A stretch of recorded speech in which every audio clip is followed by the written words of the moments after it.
ಚುನಾವಣೆಯಲ್ಲಿ ಬಿಜೆಪಿ ಭರ್ಜರಿ ಗೆಲುವು ಸಾಧಿಸಿರುವುದು ಕರ್ನಾಟಕ ಬಿಜೆಪಿಗೆ ಶಕ್ತಿ ತುಂಬಿದಂತಾಗಿದೆ ಎಂದು ಶಾಸಕ ಬಿಜೆಪಿ ಎಸ್ಸಿ ಮೋರ್ಚಾ ರಾಜ್ಯಾಧ್ಯಕ್ಷ ಸಿಮೆಂಟ್ ಮಂಜುನಾಥ್ ಹೇಳಿದರು. ದೆಹಲಿಯ ವಿಧಾನಸಭಾ ಚುನಾವಣೆಯಲ್ಲಿ ಬಿಜೆಪಿ ಪ್ರಚಂಡ ಗೆಲುವು ಸಾಧಿಸಿದ ಹಿನ್ನೆಲೆಯಲ್ಲಿ ಶನಿವಾರ ಪಟ್ಟಣದ ಹಳೆ ಬಸ್ ನಿಲ್ದಾಣ ಸಮೀಪ ಬಿಜೆಪಿ ಕಾರ್ಯಕರ್ತರು ಪಟಾಕಿ ಸಿಡಿಸಿ ಸಿಹಿ ಹಂಚಿ ಸಂಭ್ರಮಾಚರಣೆ ನಡೆಸಿದರು. ನಂತರ ಮಾತನಾಡಿದ ಶಾಸಕರು, ದೆಹಲಿ ಚುನಾವಣಾ ಫಲಿತಾಂಶವು ಮುಂದಿನ ಕರ್ನಾಟಕ, ತೆಲಂಗಾಣದ ಚುನಾವಣೆಗೆ ದಾರಿದೀಪವಾಗಲಿದೆ. ಇದು ದೇಶಕ್ಕೆ ಸಿಕ್ಕಿರುವ ಗೆಲುವು. ಅರವಿಂದ್ ಕೇಜ್ರಿವಾಲ್ ಅವರ ದೆಹಲಿ ಸರ್ಕಾರ ಭ್ರಷ್ಟಾಚಾರಕ್ಕೆ ಬಲಿಯಾಗಿದೆ. ಬಿಜೆಪಿ ಇಡೀ ದೇಶದಲ್ಲಿ ಭ್ರಷ್ಟಾಚಾರದ ವಿಚಾರದಲ್ಲಿ ಒಂದೇ ಒಂದು ಆಪಾದನೆಯನ್ನು ಹೊತ್ತಿಲ್ಲ. ಕರ್ನಾಟಕದಲ್ಲಿ ನಮ್ಮ ವಿರುದ್ಧ 40% ಕಮಿಷನ್, ಪೇಸಿಎಂ ಮತ್ತಿತರ ಆರೋಪ ಮಾಡಿ ಚುನಾವಣಾ ತಂತ್ರ ಹೆಣೆದಿದ್ದ ಕಾಂಗ್ರೆಸ್ನದು ದೆಹಲಿಯಲ್ಲಿ ಶೂನ್ಯ ಸಂಪಾದನೆಯಾಗಿದೆ. ಈಗ ಅವರು ಖಾತೆ ತೆರೆದಿಲ್ಲ. ಮುಂದಿನ ದಿನಗಳಲ್ಲಿ ಕಾಂಗ್ರೆಸ್ ಮುಕ್ತ ಭಾರತವಾಗುವುದರಲ್ಲಿ ಯಾವುದೇ ಸಂಶಯವಿಲ್ಲ ಎಂದರು. ಕೇಜ್ರಿವಾಲ್ ಪ್ರಾಮಾಣಿಕ ಅಲ್ಲ, ಭ್ರಷ್ಟ ಎಂಬುದು ಜನರಿಗೆ ಮನವರಿಕೆ ಆಗಿದೆ. ಸುಳ್ಳಿನ ಮುಖವಾಡ ಕಳಚಿ ಬಿದ್ದಿದೆ. ಕೇವಲ ನಕಾರಾತ್ಮಕ ಪ್ರಚಾರದಿಂದ ಚುನಾವಣೆ ಗೆಲ್ಲಲು ಅಸಾಧ್ಯ ಎಂದು ಕಾಂಗ್ರೆಸ್ ಅವಲೋಕನ ಮಾಡಿಕೊಳ್ಳಬೇಕಿದೆ.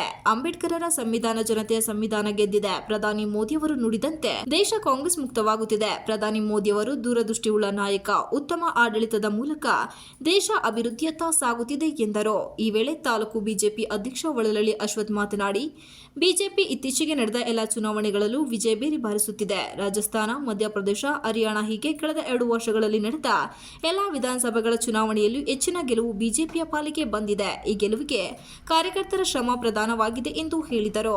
ಏನು ಚುನಾವಣೆ ಮಾಡಿದರೆ ಇದರ ರಿಸಲ್ಟ್ ಇವತ್ತು ನಮಗೆ 48 ಸೀಟ್ಗಳನ್ನ ಗೆದ್ದಿದ್ದೀವಿ. ದೆಹಲಿ ತಮ್ಮೆಲ್ಲರೂ ಕೂಡ ಗೊತ್ತಿರೋ ರೀತಿಯಲ್ಲಿ ದೇಶದ ರಾಜಧಾನಿಯಲ್ಲಿ ಬಿಜೆಪಿ ಪಕ್ಷ ಅಧಿಕಾರ ಮಾಡಬೇಕು ಅಂತಕ್ಕಂಥ ಪ್ರತಿಯೊಬ್ಬ ಕಾರ್ಯಕರ್ತನ ಕನಸಿತ್ತು. ಇವತ್ತು ಈ ಕನಸು ಈಡೇರಿದೆ. ಇವತ್ತು ಈ ಕನಸನ್ನು ಈಡೇರಲಿಕ್ಕೆ ಕಾರಣಕರ್ತರಾದ ಮತದಾರ ಬಂಧುಗಳಿಗೆ, ನಮ್ಮ ಪಕ್ಷದ ಎಲ್ಲ ಕಾರ್ಯಕರ್ತ ಬಂಧುಗಳಿಗೆ, ನಮ್ಮ ಪಕ್ಷದ ಎಲ್ಲ ಮುಖಂಡರುಗಳಿಗೆ, ಅದೇ ರೀತಿಯಲ್ಲಿ ನಮ್ಮ ಪಕ್ಷದ ರಾಷ್ಟ್ರಾಧ್ಯಕ್ಷ ಆದಂಥ JP ನಡ್ಡಾ ಅವರಿರ್ಬೋದು, ಅಮಿತ್ ಶಾ ಇರ್ಬೋದು, ನರೇಂದ್ರ ಮೋದಿಯವರು, ಹಾಗೆ ಎಲ್ಲರಿಗೂ ಕೂಡ ಅನಂತ ಧನ್ಯವಾದವನ್ನು ಸಲ್ಲಿಸಿ ಮುಂಬರ್ತಕ್ಕಂಥ ಚುನಾವಣೆಯಲ್ಲಿ ಏನು ಕಾಂಗ್ರೆಸ್ ಪಾರ್ಟಿ ಸಂಪೂರ್ಣವಾಗಿ ನಿರ್ನಾಮ ಆಗುತ್ತೆ. ತೆಲಂಗಾಣ ಮತ್ತು ಕರ್ನಾಟಕದಲ್ಲಿದೆ. ಜನ ಯಾವುದೇ ಭಾಗ್ಯಕ್ಕೆ ಬೆಲೆ ಕೊಡಲ್ಲ.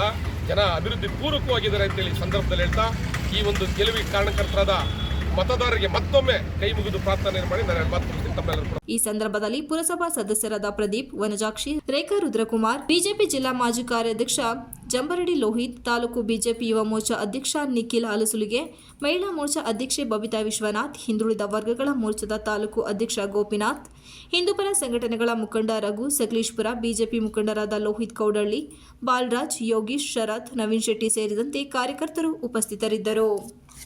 MB Umesh, TV 46 Malenadu news, Sakleshpur.